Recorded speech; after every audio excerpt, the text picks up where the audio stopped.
me, Galen. Galen's got Parkinson's.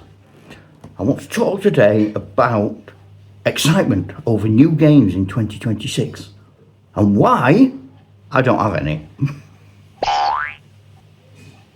A lot of the lads at the club, the younger guys at a new club I've been going to, are talking about games they're excited about for 2026. And we were having a chat over a pint, and one of them said, that new version of Legion's coming out. And I thought, well, I played Legion, so they were talking about what they were excited about. And I thought, that's good. That's the stuff that we always said was wrong. We'd already modified it, we older players with 60 years wargaming experience, to be the game we wanted it to be. Because quite often you play games with folk and you'll think, well, we can make that better. Or I say, I wish we had a game where we just had 3 men land from the spaceship. Well, let's invent it. No, let's wait till 2026 and buy Drop Zone. Why? Why have you invented your own game? You know, men move a certain distance, don't they? Rangers, you can decide how far do you want something to shoot. What do you want the effect of that shooting to be? Why do we need other games to come out? And then the ones that we're talking about were all reboots, or they were all add-ons, or they were all games where the franchise had died and was coming back. One of them, and I know this isn't a new for 2026, but Sharp Practice. And I said, it's great Sharp Practice. Like a little platoon of men, and you're on your little platoon of men, and you get cards, and you go around and you fight in small scale actions. And I thought, like Donald Featherstone wrote in his skirmish book in the 1970s. Why haven't you read that?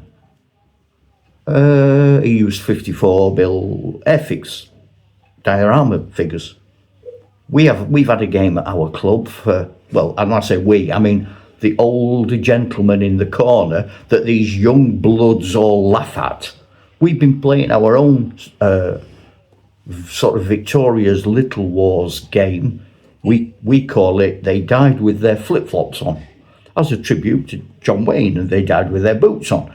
And it's the sort of various British in red coats fighting natives in places where the British shouldn't have been, because it didn't belong to them. But, you know, it's like Eddie Izzard says, we had a flag. So that seems to be the basic root of the law, doesn't it? And I thought, well, we've been playing that game. We have platoons that size. I was a Victorian. It's officer generated. The commanders gain and lose characteristics. They can take wounds that they can carry with them. They can gain medals and valour and improve.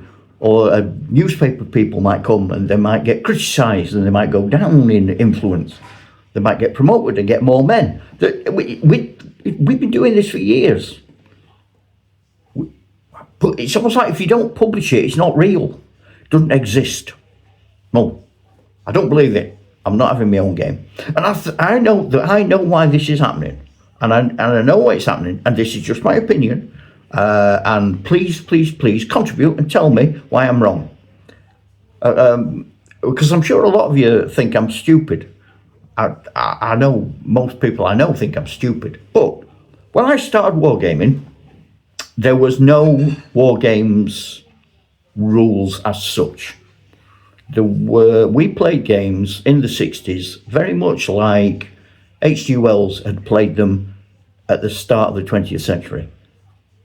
We had men, airfix soldiers or Timpo cowboys, and we moved them around, and to shoot them, he used to use a toy cannon that fired shot, and they used to like mark sort of like target practice. But we used to use an elastic band on your fingers and a paper pellet, and you go behind the man and fire it and try and knock another man over. But then when I started to go to a proper club in 1972, the rules were War Games Research Group. And there were people like Featherstone Bill Lamming, who were writing rules for specific things. Bill Lamming tended to be medieval, and he did a massive, huge campaign game. Sort of 100 options when you're first setting up the campaign for crossing the sea. It's a massive thing. But War Games Research Group was what the clubs did. And that was then standardised, because if I went to a different club, they played War Games Research Group, we all got it. And then that became too complicated. People's brains couldn't cope with that. So they changed it. And they weakened it and watered it down. But there was no choice. And then 74, fantasy came along. Lord of the Rings, Tolkien, reenacting battles from Lord of the Rings, just like they'd been if you were doing a Napoleonic game, except now it was the Pelennor Fields or something, using miniature figures. And slowly but surely, fantasy came along. And in 1978, Gary Gygax came along with Dungeons and Dragons. And that spawned then a new generation, or an extension of a generation of figures like Asgard, Grenadier, Inchcliffe, who went into fantasy. Miniature figurines did sword and sorcery. People were bringing out all manner of creatures and things to play fantasy because it was the current trend. Not much science fiction, a bit of science fiction. Miniature figurines did science fiction. This is a miniature figurines science fiction figure from the 1970s. But it was around. But you didn't buy a sort of rule set. You bought into a period. That was the thing. You said, I'm going to do Napoleonic. I'm going to do English Civil War. I'm going to do medieval. I'm going to do fantasy. I'm going to do science fiction. And then generally you went, there's no rules. So what do I do now? Well, you make your own up. I've no world. I'm not playing it in a world. Make your own up.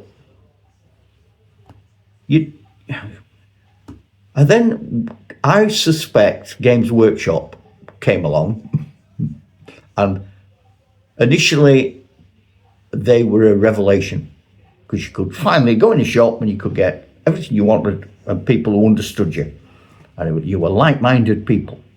But that slowly changed, and it became I remember youngsters at the club saying, you've got to have Citadel brushes, and you've got to have Citadel paint.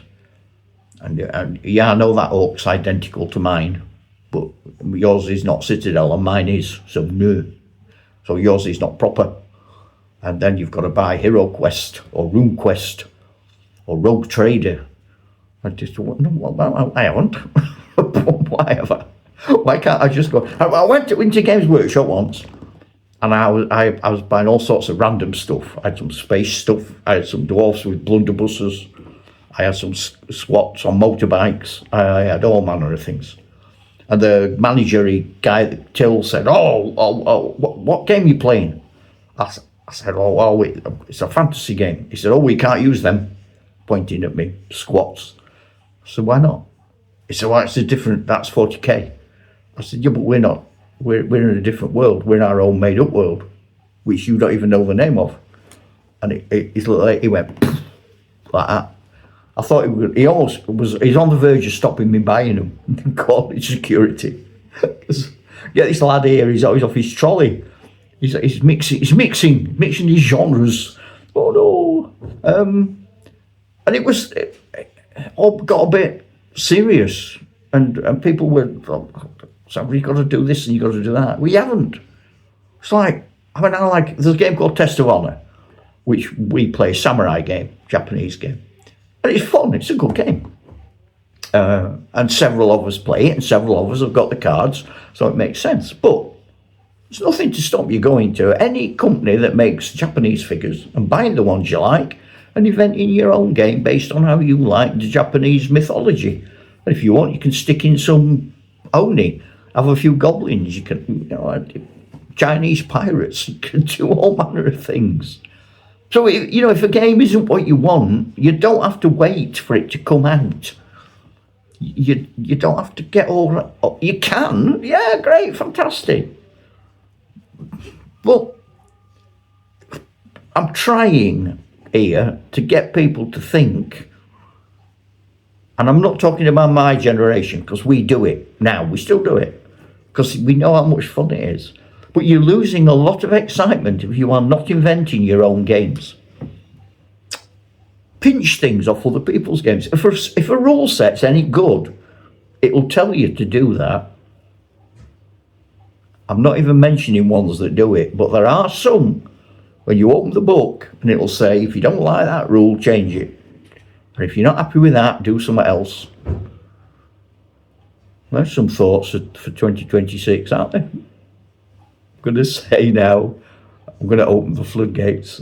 I'm not opening the floodgates because there aren't enough people watch. The floodgates are going to open like that. And this little dribble's going to go. But anyway, so that's what I think. What do you think? Do you think? Do you care? I don't know.